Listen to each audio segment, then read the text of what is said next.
Hello, I'm David Chaston with 90 at 9, brought to you by interest.co.nz. This week, everything you need to know in 90 seconds at 9 o'clock, with news China's anti-corruption eyes are firmly on New Zealand.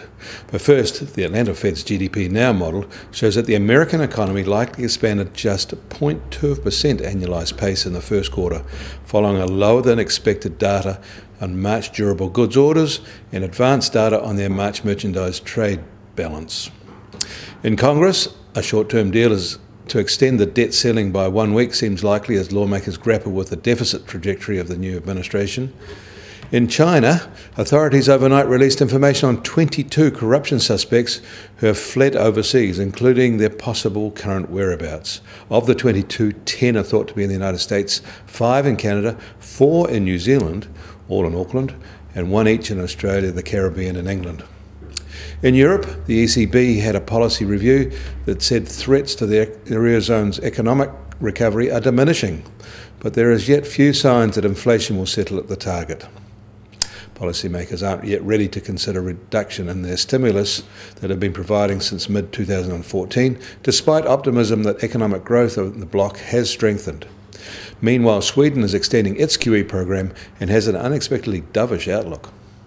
In staying in Europe, a verbal spat between Angela Merkel and the British Prime Minister points to a very tough set of Brexit negotiations. The EU is apparently going to give no quarter. New Zealand's dodgy company registration system is in the spotlight again. A Malta magistrate is investigating claims of money laundering and corruption that have put New Zealand in the middle of a global cash trail from the family of the Azerbaijan president. Money is alleged to have been paid to Maltese politicians by Panamanian companies owned by New Zealand trusts set up by the Maltese energy minister. Trust law was changed here last year after the Panama Papers scandal, but our company registration system and the FSBR continue to provide plenty of reputation risk.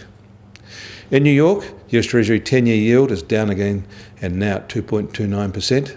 Oil prices are still slipping lower and now just over $49 for the US benchmark, while the Brent benchmark is now just over $51.50 a barrel. The gold price is up, but only marginally at $1,265 an ounce. And the New Zealand dollar is lower again today at 68.7 US cents. On the cross rate, the Kiwi is at 92.1 Aussie cents, and against the euro, 63.2 euro cents. The TWI is at 73.5, a new 9-month low.